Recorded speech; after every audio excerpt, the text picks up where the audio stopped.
in this moment, I have this very sobering thought, oh my God, I could die here. This is how it's going to end. And I remember sitting with my professor. I went to his office hours and I was like, you've talked a lot about the science of happiness and how to become a happier person or feel more happiness, but you've never mentioned how to do that when you're a chronically ill person. The chakra where your pancreas is, completely still. No way. Completely still. Didn't move an inch. And I was like, that makes sense because my pancreas is useless. At 8 a.m, the first day of my freshman year, there's pounding on the door. It's Harvard police, and they say, your mom has been calling us. You need to go to the hospital. You need to go to the emergency room. He said something like, oh, boo-hoo, diabetes. No way. I haven't talked to him since.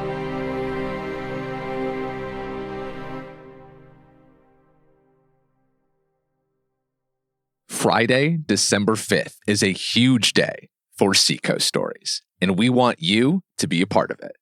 It begins with our final Seacoast Stories Dinner Club of the year.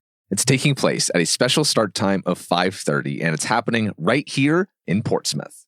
Then, in place of a bar, the after-dinner meetup will be held at 3S Art Space for a live edition of the Seacoast Stories podcast, where I will be joined by Dagan Migardich from Liar's Bench Beer Co., musician Laura Fox, and the badass women's wellness pioneer herself, Erin Holt. And I can guarantee these three very different conversations will leave you feeling inspired, energized, and grateful that you get to call the Seacoast home. Secure your tickets now by visiting the links in the show notes. And if you shoot Seacoast Stories a DM with proof of live show ticket purchase, you can get 50% off your dinner club booking fee. I can't wait to see you all there on December 5th. Now on to today's episode. Welcome to Seacoast Stories, a podcast about the people, businesses, and newsmakers that make the Seacoast an American hidden gem. I'm Troy Farkas, and on today's episode, an inside look at the everyday life of a type 1 diabetic, from near-death experiences to disordered eating and everything in between. This is something I don't talk about often, but type 1 diabetes has ruined my life.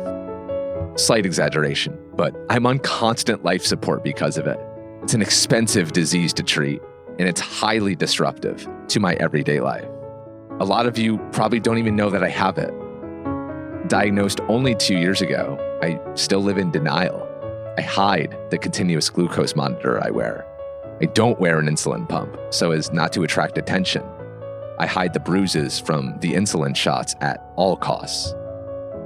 But on today's episode, I take you inside my world and what it's really like to live with this disease.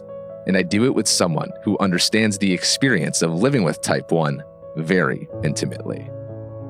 Elle Shaheen is the daughter of New Hampshire politician Stephanie Shaheen and the granddaughter of former Governor Jeanne Shaheen.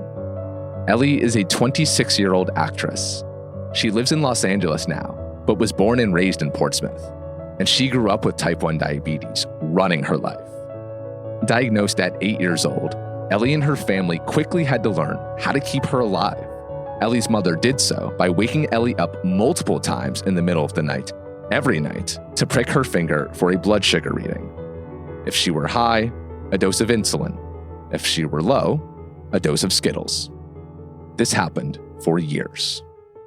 This is a good time to explain what type 1 diabetes is. Basically, my pancreas doesn't work. The pancreas creates insulin, the hormone our bodies naturally produce to maintain our body's blood sugar levels. When we eat most foods, the blood sugar rises, but with the help of our natural insulin, the blood sugar quickly falls back to normal levels. But for a type 1 diabetic, the body makes very little insulin, if any, at all. So it's the diabetic's job to give ourselves insulin via injection like I do, or via a pump like Ellie does. We're constantly doing calculations, trying to figure out how much insulin to give ourselves based on the amount of carbs and sugar we're about to eat. However, there's no perfect formula to treat it. Every body is different and everything affects your blood sugar. Time of year, stress, activity levels, hormones. everything. And because the math is always changing, it's very easy to get your insulin dosage wrong. If you give yourself too little insulin, your blood sugar can spike. And every time your blood sugar stays high for a prolonged period of time, you're doing long-term damage to your body, which can result in all sorts of medical complications later on, like heart disease, kidney failure, and even blindness. If you inject too much, you leave yourself susceptible to a low blood sugar. When it drops dangerously low, you can die, almost instantly. To save yourself, you have to eat sugar immediately, whether it's Skittles at 3 a.m. for Ellie or a forced Gatorade at 10 p.m. for me. It's just what we have to do to keep ourselves alive. For reference, a healthy blood sugar range is 80 to 120 milligrams per deciliter. That's what it's like living with type 1 diabetes, a reality which Stephanie Shaheen writes about in her New York Times bestseller, Ellie and Coach, a book about Ellie's diagnosis, the effect of diabetes on their family, and how a miraculous medical dog named Coach brought some relief to Ellie and the family during her childhood. On today's episode, Ellie joins me in Portsmouth, where we swap stories of our own near-death experiences. We talk about the misconceptions diabetics face, whether there will ever be a cure for this disease, and Ellie's own advocacy work, which has taken her to Washington, D.C., where she's even met with former President Obama. Plus, how Coach saved Ellie's life on multiple occasions, and why she was known in Portsmouth as the girl with the dog. November is Diabetes Awareness Month, and we feel it's an important episode you need to hear, an episode that's brought to you by Seacoast to Summit and Little Tree Education. We'll also discuss Ellie's time growing up in the Portsmouth theater scene, moving to New York City to pursue her Broadway dreams, life in Hollywood during the time of AI and streaming, and so much more. But for now, we begin with a common experience that all type 1 diabetics have, getting the police called on us by our own parents. I sure did. What a wild way to start my college experience. Yeah, I had contracted the neurovirus in the days of orientation leading up to the first day of classes. And I guess in my sort of sickness, my blood sugar was obviously going high because usually viruses make your blood sugar go high. And I wasn't answering the phone because I was sleeping and in and out of sleep for like 24 hours. And my mom was constantly calling me. I wasn't answering. And at 8 a.m, the first day of my freshman year, there's pounding on the door and it's Harvard police. And they say, your mom has been calling us. You need to go to the hospital. You need to go to the emergency room. So I'm somewhat delirious and I'm also thinking, of course, this is happening to me like on my first day. And then they had also called the paramedics. I went downstairs with the Harvard police. The paramedics, I guess, had missed the police and went up the other staircase or something. So I'm then waiting outside my dorm in my pajamas with the ambulance sirens going as people are walking to class. And I'm having to wait for the paramedics because they had missed the cops somehow in the hallway. And just standing there like, of course, this is my life. And then I was driven to, I think it was Beth Israel Hospital in Boston. And then the emergency room nurse wouldn't take my blood sugar, or she wouldn't give me an IV because she said, well, your blood sugars are back in range, so there's no need for you to have an IV or see any doctor. And of course, my mom is on the phone with me trying to tell me what to say to the nurse, asserting that I needed to get an IV. It was just a hot mess express that day. Yeah, there have been moments like that where it's just like, wow, this is crazy. Yeah. I got the police called on me. No way. Earlier this year. Twins. My friend Andrea, whom is my type 1 diabetic friend here in Portsmouth, when I relayed this to her, she said, oh, it's a rite of passage. Every type 1 diabetic gets the police called on them. Okay, good. I didn't realize it was a rite of passage. Okay, that makes me feel better about it. Well, it wasn't the only diabetes-related emergency you've had. One of the big fears of going too high or too low, there's severe complications that can happen on either end of the spectrum. you had a seizure on the 1-year anniversary of when you got diagnosed, right? I did. Isn't it crazy how that happens? Like the fact that it happened on the 1-year anniversary of my diagnosis feels like a sick joke. But yes, I was 9 years old. I had woken up. This was in, 1 year. So it was in November of the following year of my diagnosis. I had a low blood sugar in the middle of the night that went undetected and was low for too long, is I think what had happened. And so I woke up, went downstairs to the kitchen, and just collapsed in front of my dad. And I went unconscious for a while. From the time I collapsed to the time I woke up in the hospital, I don't remember what happened in between, but I had had a seizure from a low blood sugar, and my parents tried to administer glucagon, which is basically an emergency form of sugar to get your blood sugar back into range. And I woke up in the hospital 6 hours later, and I was rehearsing for a show at the Seacoast Rep. And as a theater kid, before diabetes and certainly after diabetes, I was taking that show very seriously. And it was opening night that day.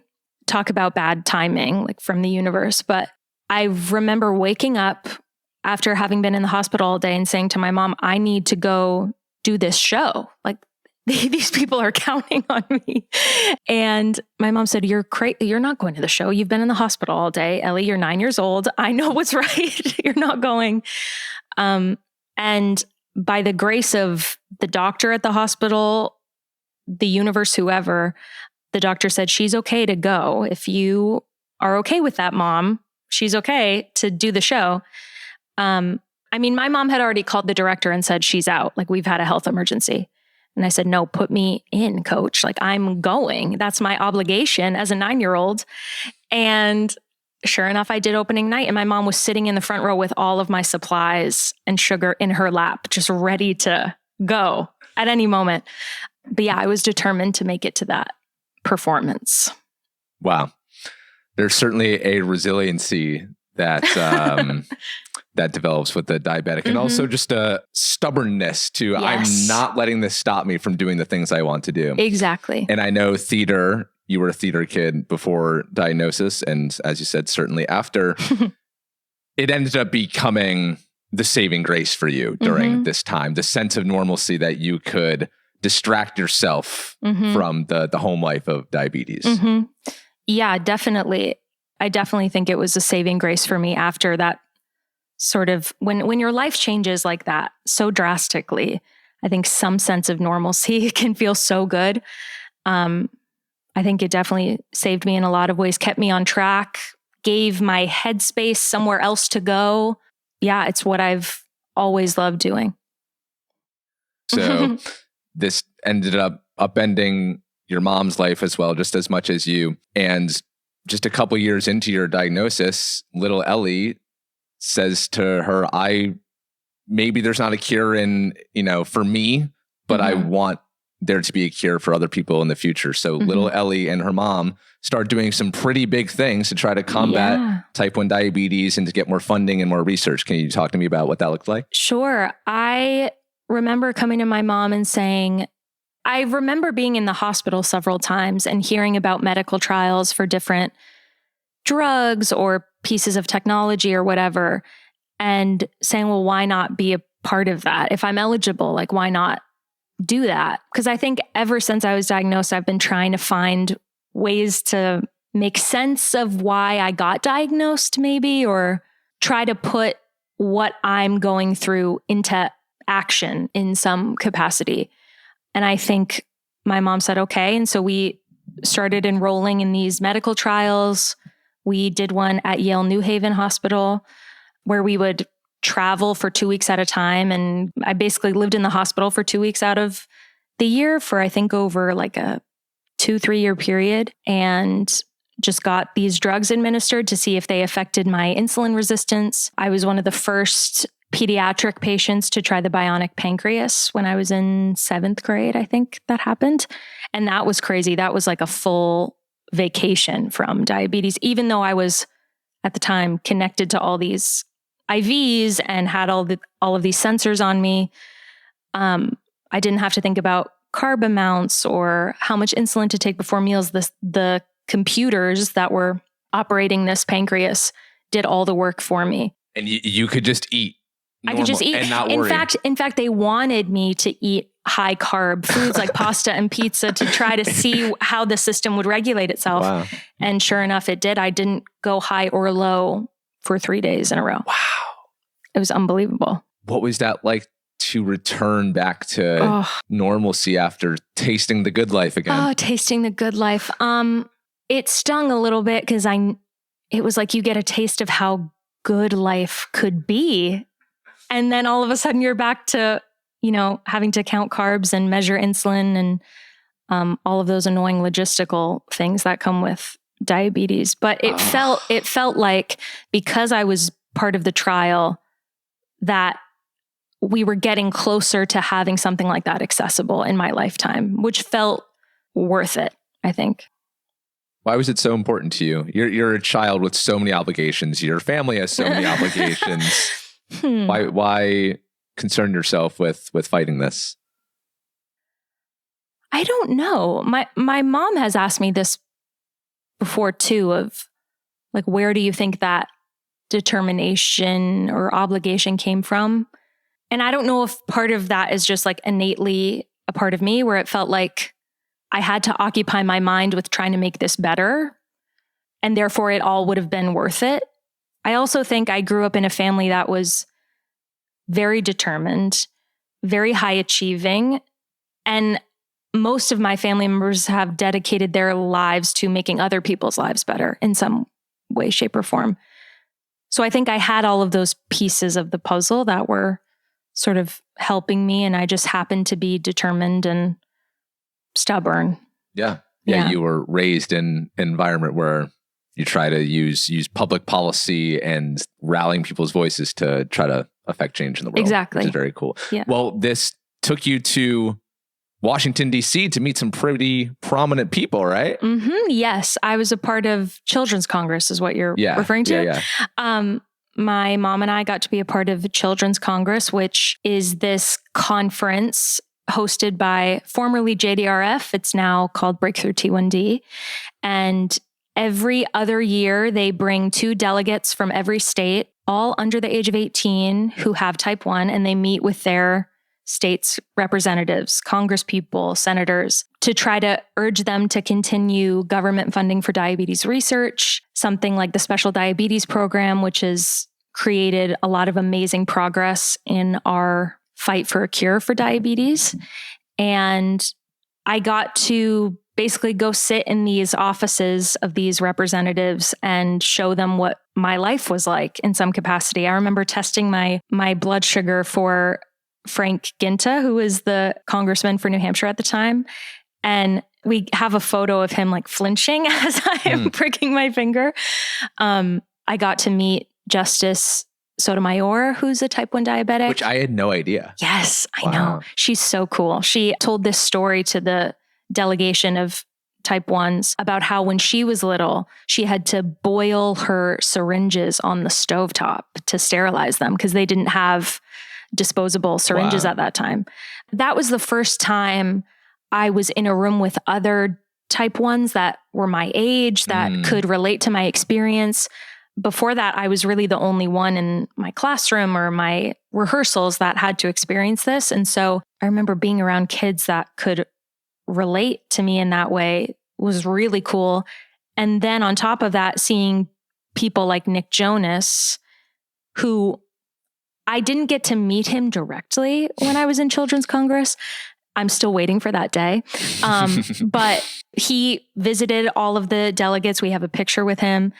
And seeing celebrities and people successful in their careers that also have type 1 was so formative because it showed that doesn't define you. It doesn't define what you want to do. You can still pursue whatever you want and also be a healthy, regulated type 1 diabetic. Isn't it so crazy? Some of my diabetic role models are Mark Andrews, who's a tight end for the Baltimore Ravens, And then I believe his name's Alexander Zverev. He's one of the top tennis players in the world. Yeah. And I can't imagine you're running around for oftentimes 4 hours in the blistering heat. And you're one of the best players in the world. How is that possible? I can't do yoga without a blood sugar crash.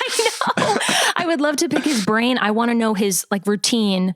The moment he wakes up till imagine playing the US Open as a type 1 diabetic, what all of the things you have to think about on top of diabetes, but it's possible. I mean, because he's doing fine, it seems. So at the Children's Congress and in your trips to DC, you met President Obama, right? There's a picture in the book of you and your mom. Yes, I got to, that wasn't a part of Children's Congress. That was, he had signed stem cell research back into law during his first presidency. And I'm not sure how, my mom would be better at telling the details of this story, but we ended up being able to be in the room when he signed the bill back into law that the government would fund stem cell research. And that's one of my favorite pictures of me as a little kid, because I'm just looking up at this.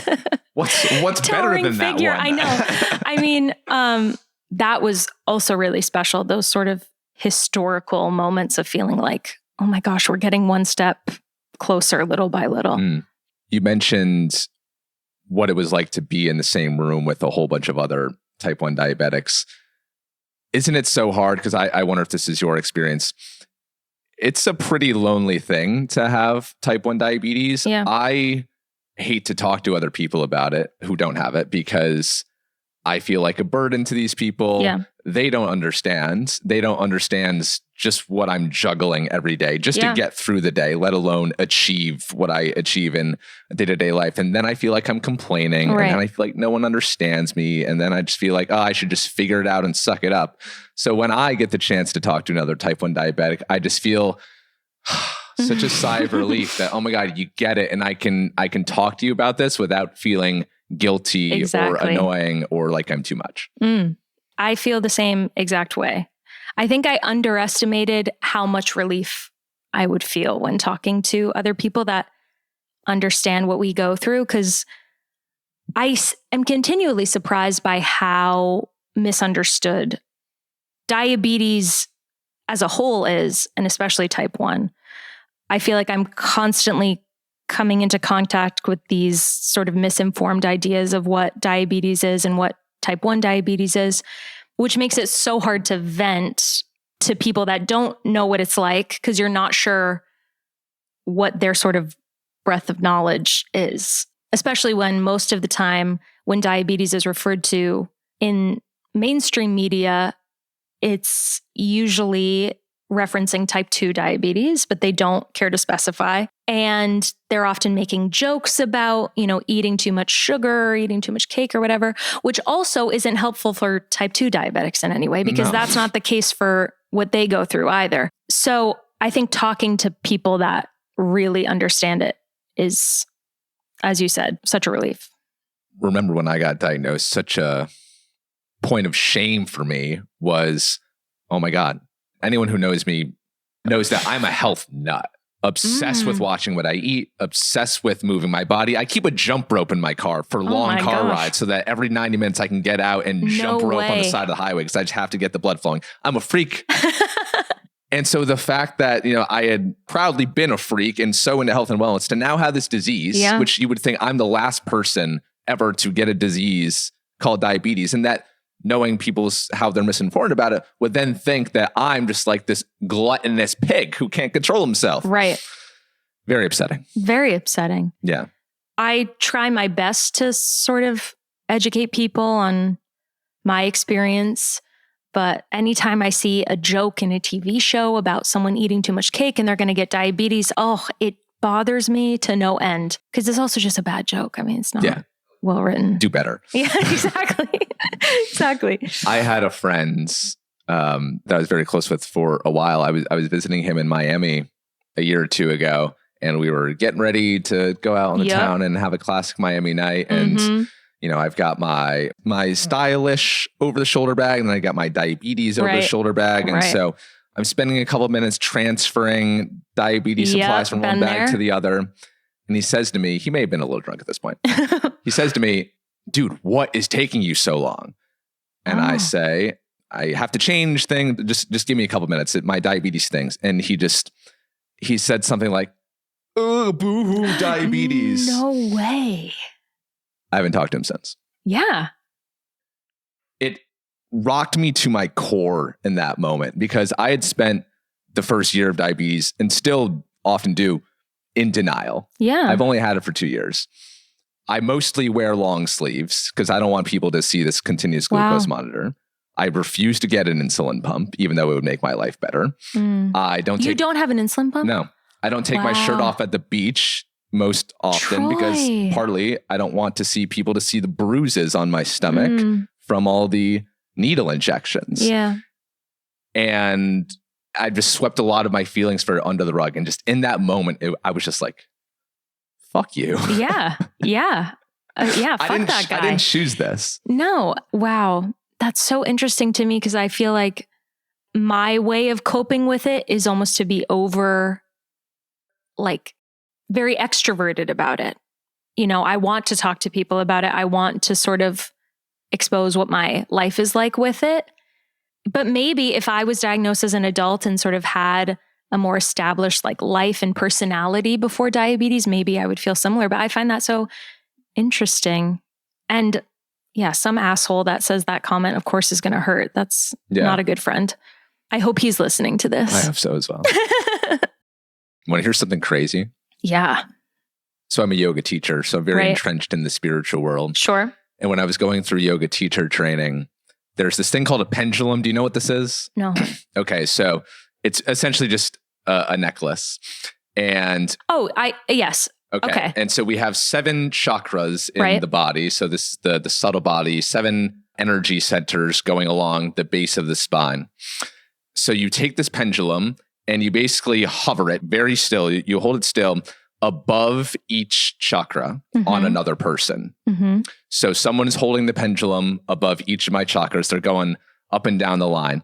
And the pendulum, you're not moving it. The pendulum will start moving in circles. They'll either be small circles or they'll be big circles or they'll be completely still based on the energy that's going on in that chakra. So for me, for example, my heart chakra, wide open. Sure. Big heart. Right. Big circles. Anyone who knows me would probably say, that makes sense. The throat chakra, your voice, pretty small. Okay. I'm a listener. I'm not a talker. Okay.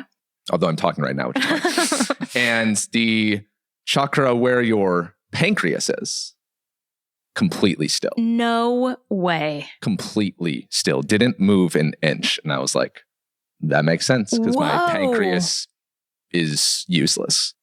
Whoa. Now I want to do that. So I'll probably get the same thing. Yeah. That's crazy. Yeah. But I can see why that would happen. That's cool. Yeah. I'll whip out my pendulum on you after. Do you think your yoga teaching and sort of your spiritual understanding of life and of being a human being has made the past 2 years any easier at all? I will tell you, it's made it so difficult. Really? Before diagnosis, I remember being able to be completely still, to meditate, to be outside in nature and just be fully in it and present. And I remember times where I could shut off my phone for an entire day. I imagine. An entire day and have no urge to want to check it, and just the mind would calm down. I have not felt inner peace for the last 2 years. Wow. And that has made my life so difficult when I just, in yoga, in meditation, in just day-to-day life, I just want to feel stillness right now. I don't want to feel this anxiety that a diabetic always has. Always. I'm always wondering, am I good right now? Okay, maybe I'm good right now. Will I be good in 30 minutes? Yep. I wasn't good a few hours ago and I'm still kind of feeling the after effects of that. Okay, I'm not low right now. That's good.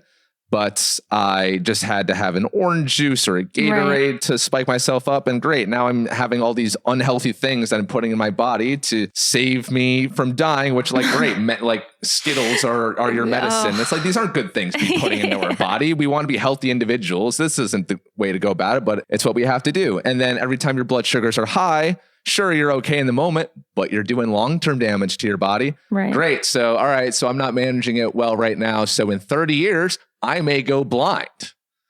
And I know that was something that you were often asking your mom, as you said in the book, oh my God, Mom, bad A1C, am I going to go blind? Mm-hmm. And that's a very real concern for us. So to answer your question, things have only gotten harder mentally. Wow. Because I can't be fully immersed in anything anymore because I'm just always worried at some degree. Am I good right now? I so resonate with that because it's true. And the way you said like inner peace, like I don't think I even know what that means anymore. Like the way it affects your anxiety levels 24/7 cannot be underestimated. I took one of the general education classes I took in college was the science of happiness. And it was this big lecture hall, and the professor would often have us meditate. Or that would be like a homework assignment is, meditate and journal after or something. And I remember taking it with my boyfriend at the time.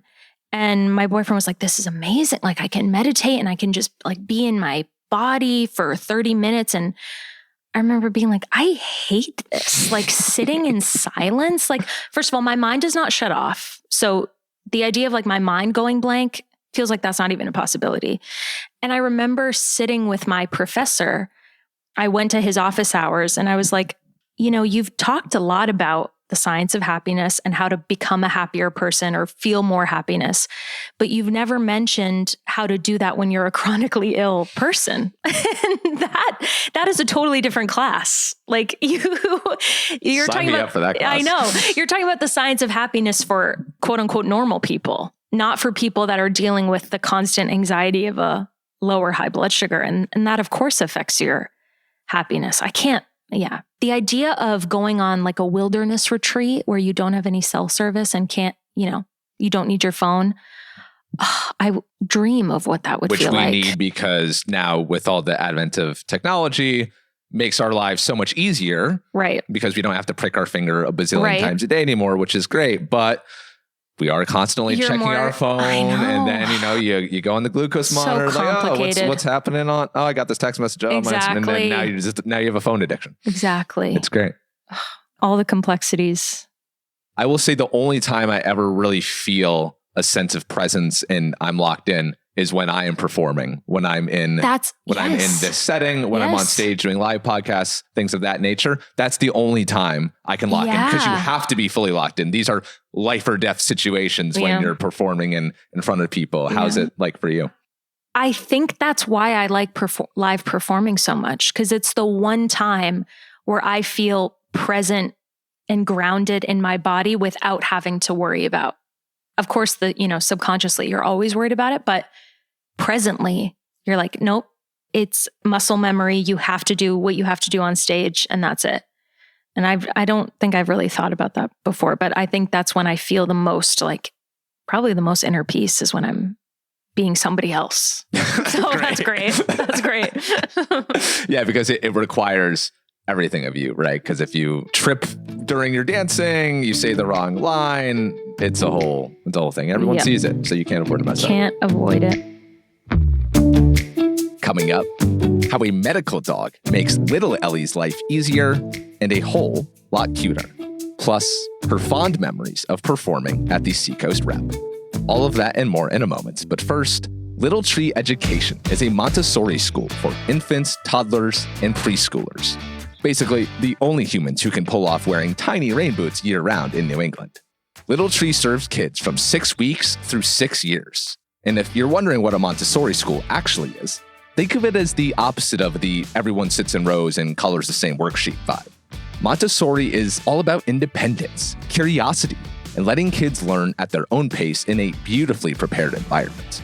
It's kind of like giving them their own little version of Prescott Park, minus the concerts and the people fighting over picnic blankets. Little Tree opened in 2013, and they now have locations in Dover, Madbury, and Newmarket. Over 350 Seacoast families have trusted them, and they have more than 80 teachers, some who've been there since day one, which tells you everything you need to know about the culture there. Parents describe Little Tree as an extension of their family, a genuinely warm community where lifelong friendships get made, and crucially, where your kid has somewhere to go while you're off working or grabbing a much-needed latte from Cup of Joe. Enrollment for spring and fall 2026 is officially open, and if you apply before December 31st, you'll get 50% off your application fee with the code Seacoast Stories, all one word, at checkout. That's 50% off your application fee with the code Seacoast Stories, again, all one word, at checkout. This episode of Seacoast Stories is brought to you by Seacoast to Summit, a boutique vacation rental management company that takes the stress out of hosting and puts more money in your pocket. They manage more than 120 listings across Airbnb and Vrbo, keeping every stay clean, comfortable, and safe. Guests get a great experience, and homeowners get to earn more without dealing with the texts, the turnover, or the towel counting. Seacoast to Summit started in Hampton back in 2018, and they've expanded their footprint from Portsmouth to Plum Island and now up into the Lakes region. So whether your property is by the ocean or the quiet side of Winnipesaukee, they've got you covered. They work with travelers looking for high-quality short and mid-term stays and homeowners who want to make their space work for them without spending their free time answering questions like, is there parking? How do I turn on the TV? What's the Wi-Fi password? Etc. If you are heading out of the Seacoast this winter and you want your place to bring in a little extra income while you're gone, this is the easiest way to do it. Just hit the link in the show notes and fill out their free property evaluation to see how much you could earn this winter season. Thank you, Seacoast to Summit and Little Tree Education for supporting the show. Now back to my conversation with Elle Shaheen. Going back to earlier years, your mom was skeptical at first when she saw some research being done about these dogs that were helping people who had all sorts of different medical ailments. And she came across, there's some anecdotal stories of dogs helping detect variations in blood sugar levels. She didn't really buy it at first. But she found out about this nonprofit based in Kansas that was very good at training dogs and specifically training dogs to detect low blood sugar levels. And then you ended up getting one of these dogs. I did. I got a diabetes alert dog when I was 13 years old. His name was Coach. Beautiful English lab, just the sweetest dog. He was trained by a nonprofit called CARES Incorporated, based out of Kansas. They train dogs for seeing eye. They train seeing eye dogs, epilepsy detection, PTSD, emotional support, all sorts of things. I feel lucky that we found them. I think the service dog industry is pretty poorly regulated. We heard a lot of stories when we were first researching this about people getting swindled out of thousands of dollars and getting a dog that wasn't trained. But we were so lucky to find CARES, and they actually partner with correctional facilities. So for an early part of the dog's life, they get trained by a person at the correctional facility. The person that trained Coach, his name is Michael. We got to meet Michael with Coach. And then they go to a foster family where they learn scent detection. And the person for diabetes alert, the person in the foster family with type 1, whenever they have a high or low blood sugar, they'll swab the inside of their mouth and give it to the dog to smell so that the dog learns what that smell is like. Because apparently, and I didn't know this until I learned about diabetes alert dogs, but as type 1s, when you have a high or low blood sugar, you do emit a scent. There is a chemical reaction in the body that creates a smell, which is why, like, I don't know if you've ever had a high blood sugar and you can kind of taste like, it's almost like a sweet taste in your mouth. Yeah. That's what they can pick up on. And I traveled to Kansas and met Coach for the first time. And within like 6 hours, he alerted me with my blood sugar was 70 something. And I remember feeling like my mom was skeptical because she wanted to protect me, obviously. And I remember feeling like, well, if this dog can help my mom sleep through the night, then it'll be worth it. Because up until that point, my mom would wake up at 2 a.m. and 4 a.m. to test my blood sugar. Every night? Every night. Wow. If I was in the house, every night, which was more often than not. Yeah, every night. Because at that point, I didn't have a glucose monitor. So every night she would test my blood sugar. And I think for her, there was a real concern about what was it going to be like when I go to college. Like at that point, we didn't know the extent of how beneficial a Dexcom could be. They were still in the early stages of that developing. An insulin pump. Yes. Or a Dexcom, a continuous glucose monitor, okay. or an insulin pump. Because I still had a Medtronic that had, tubing. It wasn't waterproof. Like there were all of these elements that made it hard for her to think about what my life would be like if I were to be living on my own. And so she thought, well, if she were to have a dog that could wake her up in the middle of the night because I don't wake up with lows, then that's an extra level of protection. It obviously, the dog, we got a lot of questions about this when I had Coach, but the dog does not replace any technology. I like to think of him as an extra layer of protection and an added part to the safety net. And yeah, he alerted me. He effectively was your continuous glucose monitor. Yeah, that's a good way to think of it. Because rather than, because ours currently, when we're too high or too low, goes off with this shrieking beep. Oh, it's the worst. And so he would basically, bark or... Exactly. Okay. Yeah, it's a much nicer, much cuter, friendlier, cuter alert that you almost want to get, as opposed to the beeping from the Dexcom, which is overwhelming. Oh God, I always want to just rip the thing. So why can't they make the sound? I know. Why right? did they pick that sound? Yeah, it goes off in yoga class sometimes, and I just feel like the worst human being ever. Oh no, no, you can't help that. They understand. I know. So you get Coach, and he's essentially attached to your hip, right? From the moment I got him. Yeah, he went to school with me every day. He was my roommate in college, all 4 years of college.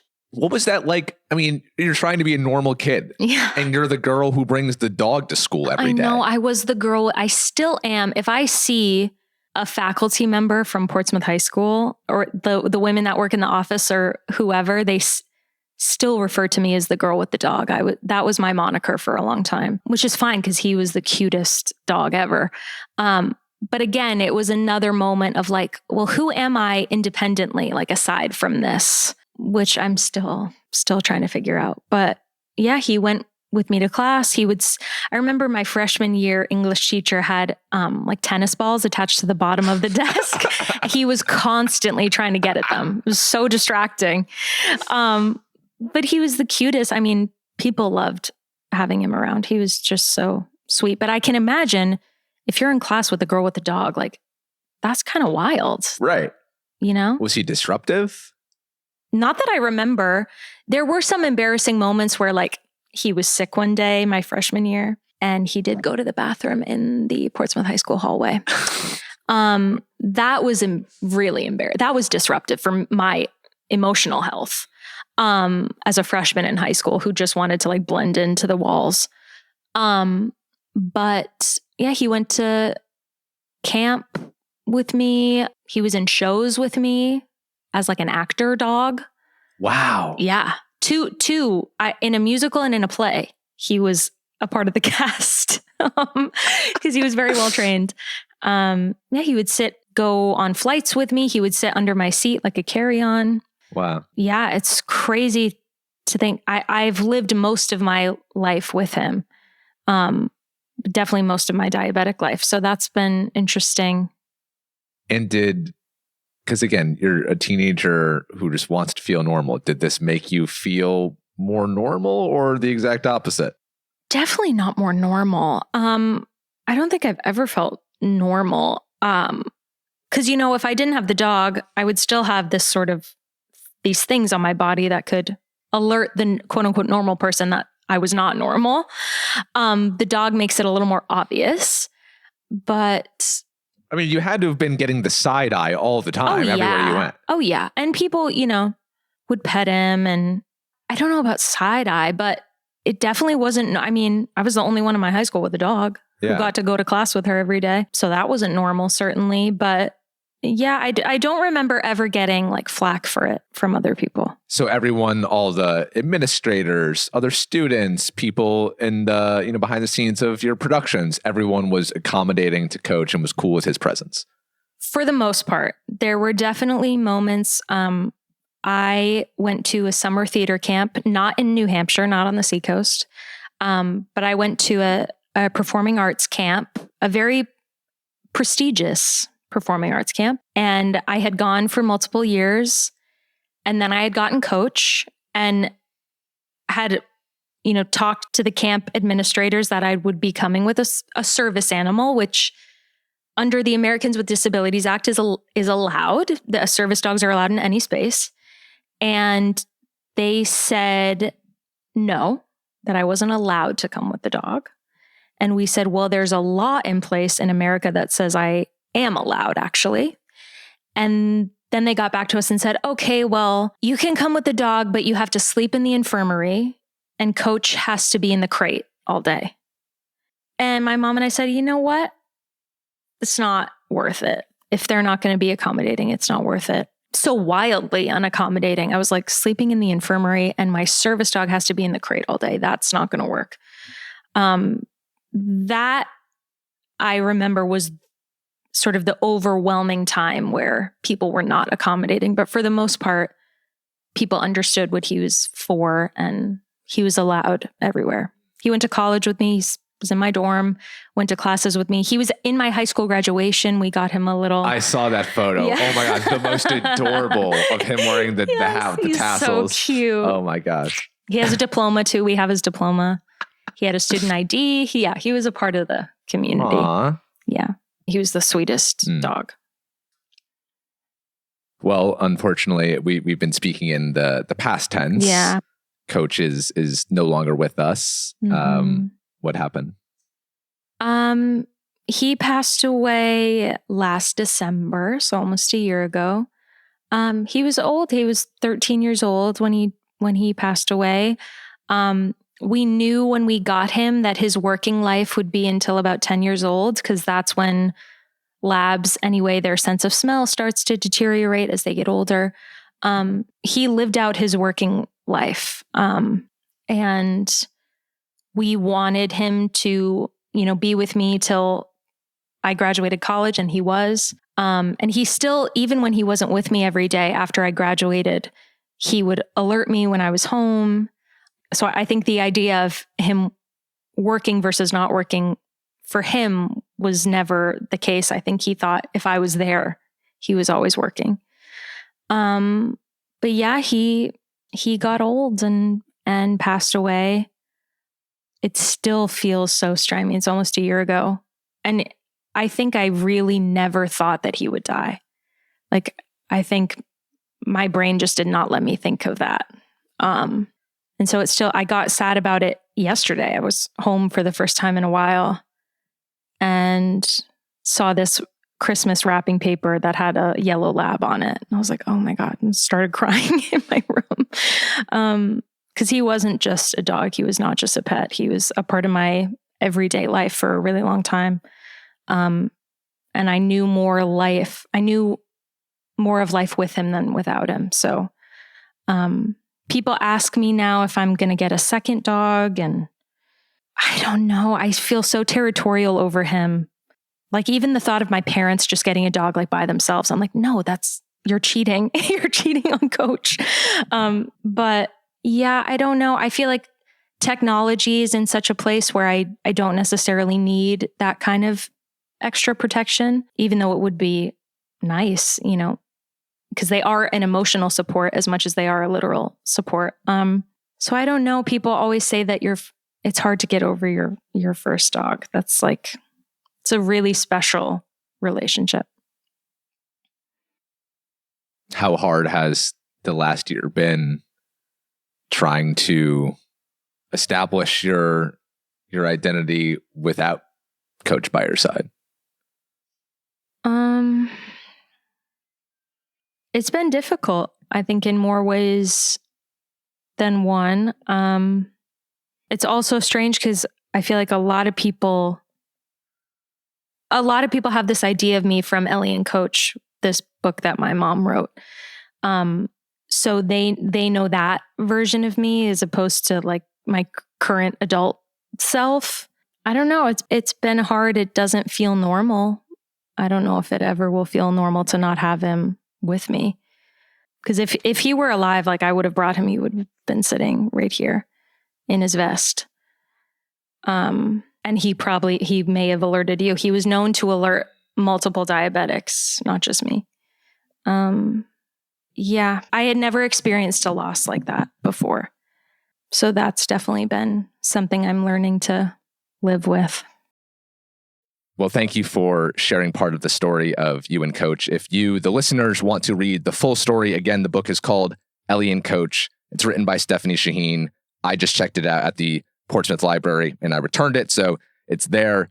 Elle, I promise we'll get to the acting career in a moment. But before we move on to that, I want to ask you, do you think we will get a cure for type 1 diabetes in our lifetimes? I think so.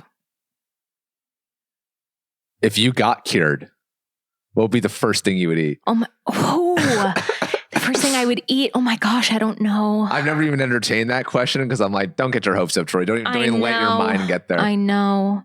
Just the idea of not having to think about it would be so nice. Oh, what would I eat? I'm eating a whole pizza. A whole pizza. Pasta. Something bread. Super cheesy. Because anytime I have pizza, nachos are my guilty pleasure. It wreaks absolute havoc on my body. Yeah.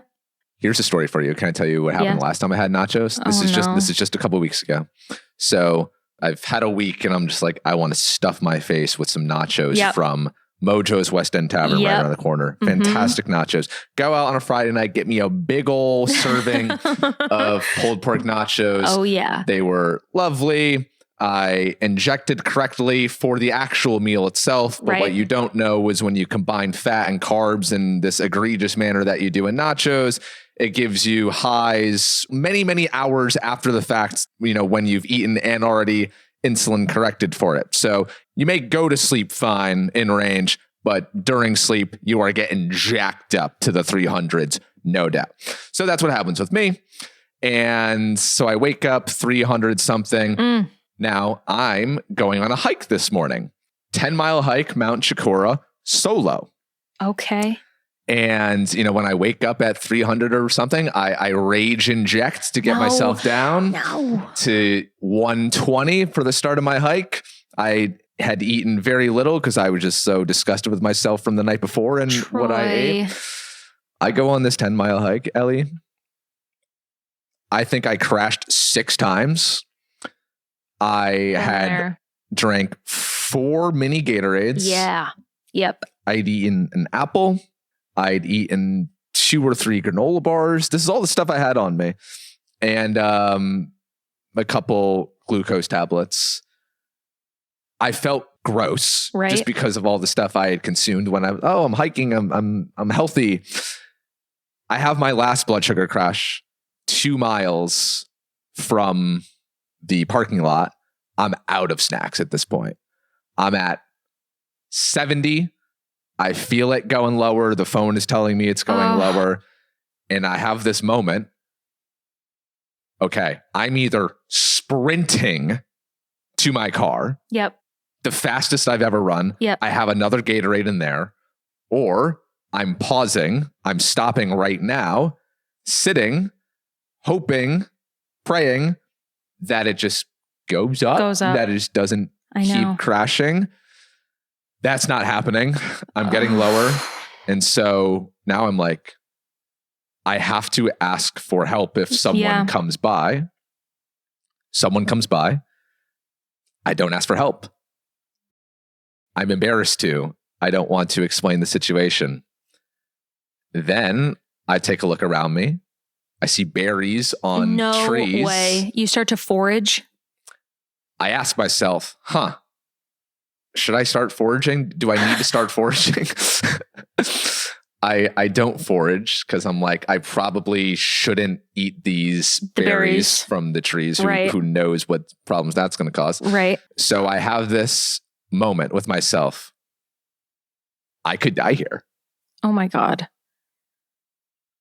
Any other time I've been on the verge of something happening, I've had someone around me or I've had access to snacks. I just have to work through the fumbly hands to get myself treated. I am out of options at this point. The only option is to ask for help. So in this moment, I have this very sobering thought. Oh my God, I could die here. This is how it's going to end. Holy crap. Luckily, 5 minutes later, a father and son come by. I say to them, hey fellas, can I stop you for a moment? Which in this day and age, no one likes talking to strangers. Everyone always thinks, oh my God, stranger danger. So I felt bad about that. Hey guys, listen, I have diabetes. I am having a blood sugar crash right now. I have no snacks to spike my blood sugars. Do you guys have anything? Anything? And they say, oh my God, I'm so sorry to hear that. Look, we have snacks for days. Take your pick. I have a Gatorade. I have a Kind bar.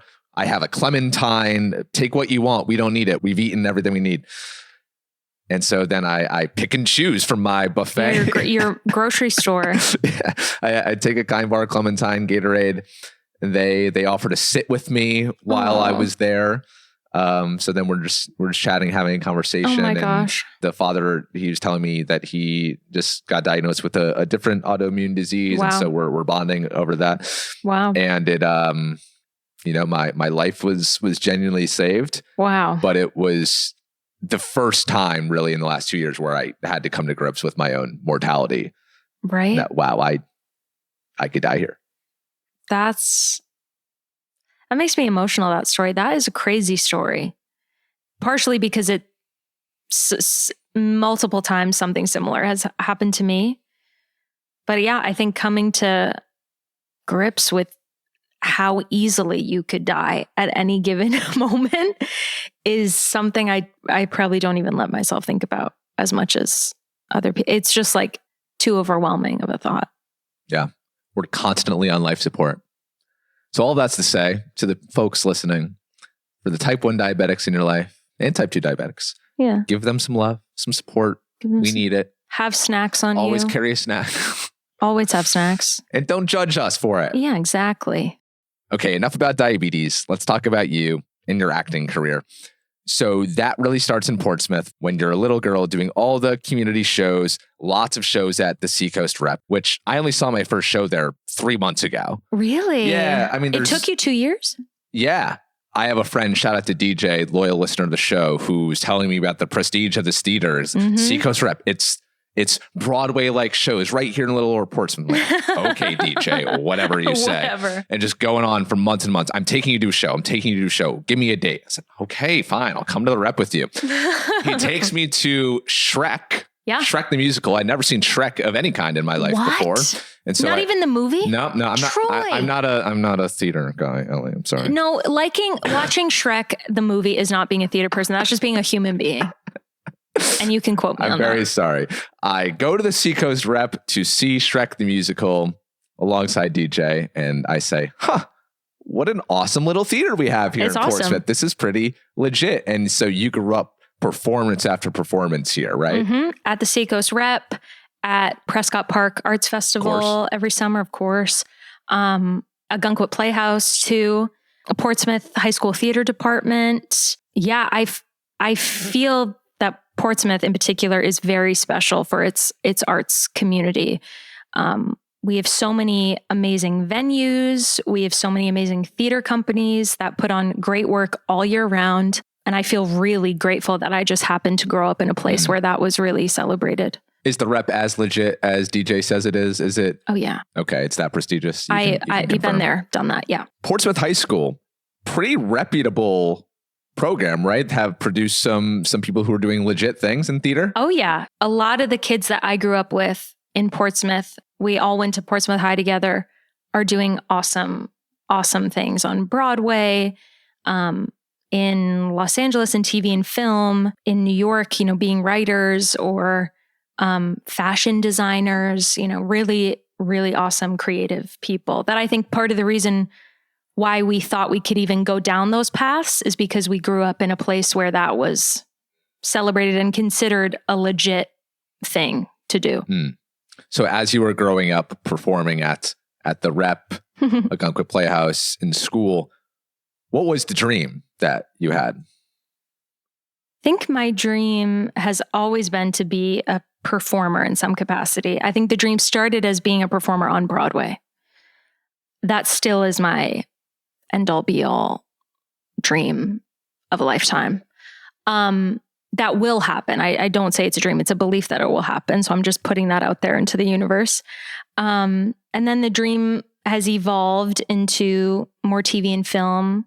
I've been writing a lot through my production company and producing a lot, which I really like. I think it's, as I've grown up, my idea of the entertainment industry has been broadened pretty greatly as to like what you can do. And I feel like I have all these examples now of women in particular who are actors or performers in some capacity, but also are producers of their own shows and writers of their own material, which I really admire. And that's what I'm doing.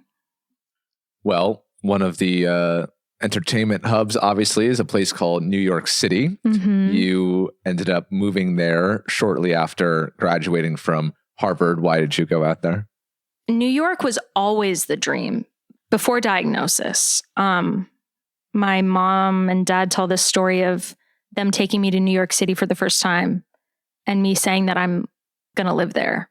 And it still holds that kind of magical element to me whenever I visit. And I just always figured that I would live there. And so after graduation, it felt like the inevitable next step to move there. And I didn't really move there with a plan. It was still in the middle of COVID.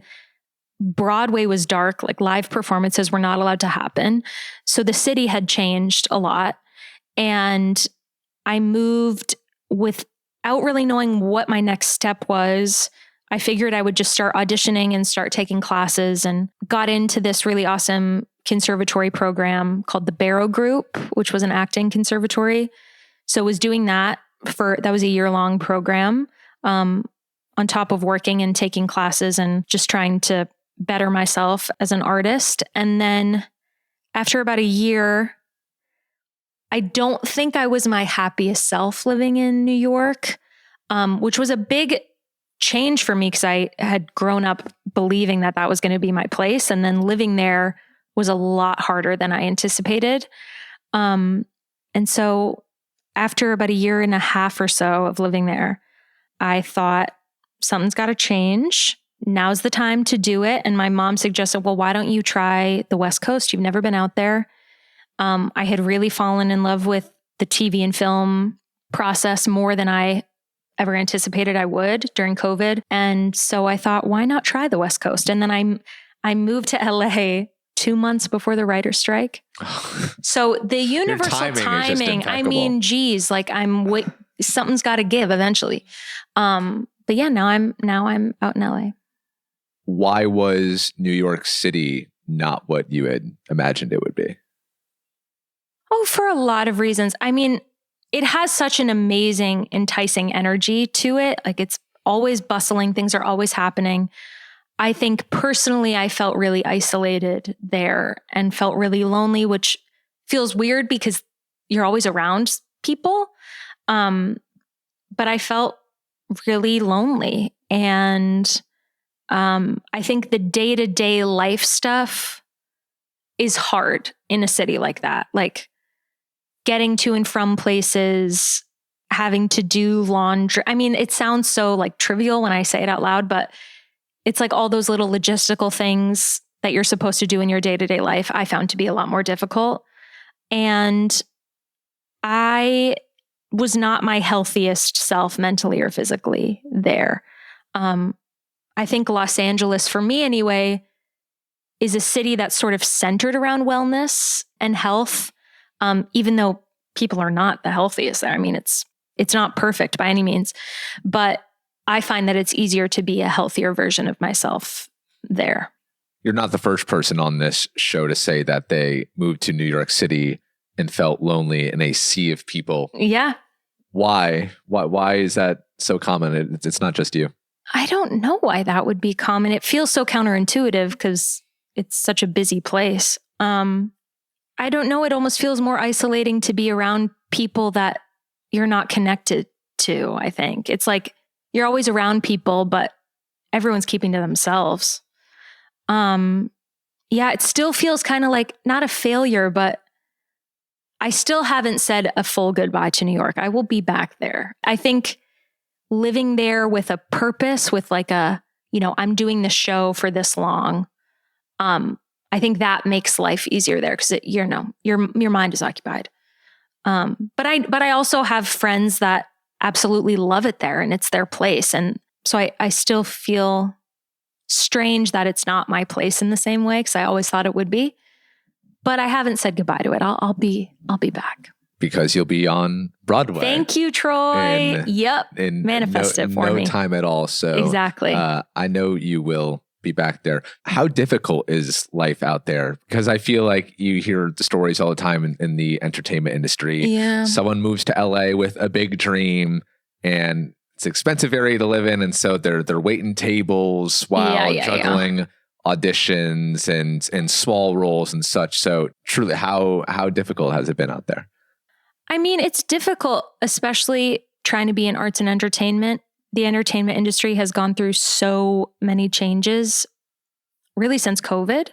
I feel like COVID was the first sort of everyone stop in their tracks, like, what are we doing here? And then you have the incorporation of all the streaming services and how that's affected writers and creators. And then you also have the content creation industry, which is very big in Los Angeles now. So, and then to top it all off, you have this integration of AI and how that's affecting how movies and TV are made.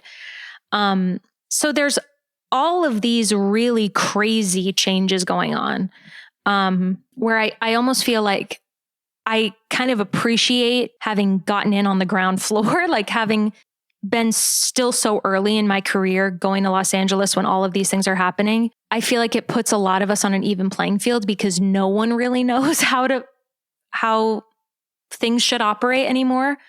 There's been so many changes. So it's been difficult. I still, every week and a half or so call my mom because I'm so frustrated that like things haven't quote unquote happened the way I saw them happening, or things are taking too long, or, because I'm very impatient, which is a bad quality.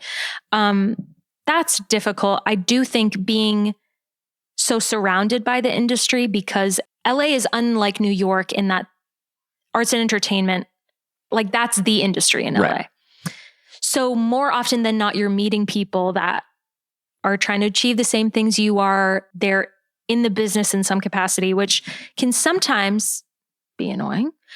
But for me, it's been really awesome because I feel like I've created a community of people that, similar to like how Children's Congress was for me almost. It's like people that know what you're going through. So they like understand your journey a little bit more. Yeah. It's been really interesting for me to observe because I've never lived in New York City or LA. I've never wanted to. I always felt, at least pre-COVID, that it was an inevitability as someone, I work in the media. Yeah. And, I was at ESPN and then Spotify. We always had offices in those cities. So I always figured I would, if for those companies, either be transferred there or at some future company, I would find myself there. But as you know, COVID changed everything. Yeah. And I don't think I'll ever live in Los Angeles or New York City. It seems far less important and essential in the arts, entertainment, media industry than ever before. Yeah, that's been interesting too to navigate because now, having moved there, I've realized how many people have moved out of Los Angeles because they, since COVID, have realized I can work my job remotely. Like I can fly to a location if we're filming there, but I want my home base to be in Chicago or Michigan or, wherever. So that's been interesting. But I do like living in a city like that. I do like being around people that can understand what I'm going through. I think that makes life easier. And I like having sunshine. The sunshine is really nice. Yeah. Probably does wonders for your happiness levels. I wonder what that's like. It really does. Yeah. It really does. Like in a way that I hadn't expected. But I was like, no wonder when I'm home, all love to Portsmouth. I know I just complimented it quite a bit. But from January to April, I'm like, why am I depressed? It's like, because it's gray every day. Yes, of course. Makes total sense. I would also be remiss if I didn't ask you, you come from a famous New Hampshire political family. As I said earlier, your grandmother was the governor and is now a U.S. senator for New Hampshire. Here you are, just trying to be a normal kid, and then you get diabetes. You're the girl with the dog, and then you're part of this first family of New Hampshire. What has that been like growing up with this spotlight on top of you for all of these years? Well, I like the spotlight selfishly. So I've never had a problem with it. It's been interesting. I don't know any different. So going out in Portsmouth or anywhere in New Hampshire and having people stop my mom or my grandmother has just sort of been second nature. I think growing up in the family that I did, there has always been a sense that it's your responsibility to make things better, not just for your family, but for everybody. So that kind of responsibility and determination has always been a part of my family's everyday life. It definitely impacted the way I advocate for diabetes. I mean, my grandmother and my mom already kind of built a platform for advocacy in a way. They already had a public voice. So then when I get diagnosed with something like type 1 and become my own advocate, I have this sort of team of other people that are supporting me in that endeavor. And then not to mention my grandmother is the co-chair for the Senate Diabetes Caucus, advocating for government funding for research too. And my mom is working with people like Dean Kamen, who's the inventor of the insulin pump, to cure type 1 diabetes. So, I mean, we're all, I think, interconnected in that fight. And your mother, Stephanie, is running for a congressional seat in she sure is. 2026, right? Yep. State I know we're some time away, but state the pitch. Why should I have to state the pitch? Yeah. Why should the people of the Seacoast vote for Stephanie Shaheen? Oh my gosh.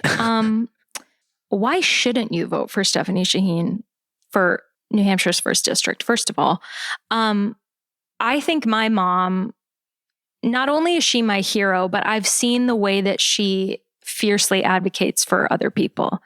I think she truly wants to better New Hampshire. She wants to better the 1st district.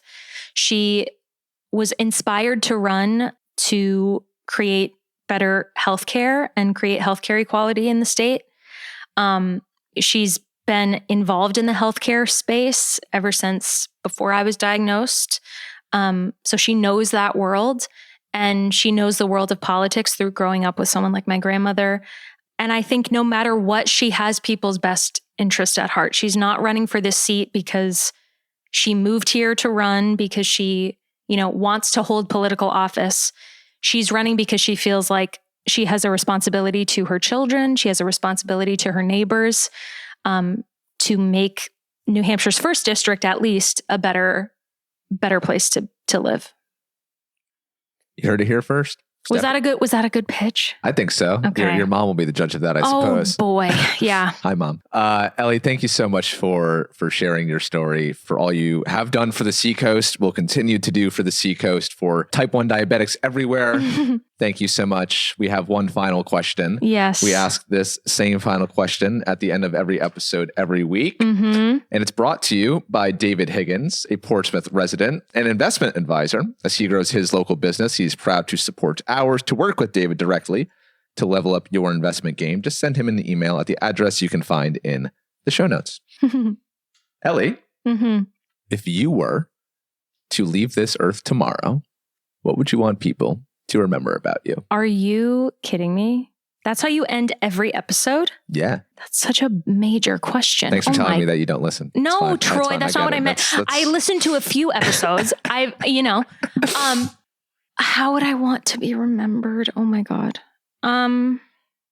First and foremost, I'd like to be remembered as someone who loves her family. My siblings are my best friends in the whole world. My family is the most important are the most important people to me. I think being a good sister, being a good daughter is how I'd like to be remembered. And I guess I'd like to be remembered as someone who's tried to make the world a better place for other people while I'm here. That's such a heavy question to end on. I know. That's why it's the final question. Oh my God. So I didn't start with it. I thought you would have said that you want to be remembered as someone who had stable blood sugar levels. You know what? Now that I think about it, you're right. That's more important than the rest of it. Having a good A1C is how I'd like to be remembered. That's it. Thanks so much, Ellie. Thank you, Troy. Thanks for having me. That's Elle Shaheen, actress and type 1 diabetes advocate. To support our fight against this disease, you can make a donation to Breakthrough T1D, the organization responsible for finding a cure. Thank you for listening. And a reminder that if you'd like to support this program, you can do so by telling one Seacoast friend about the show. Thank you in advance. And if you see me around town this week, please stop me and say hi. I would love to hear your story. Until next time, have a great week. Live free or die.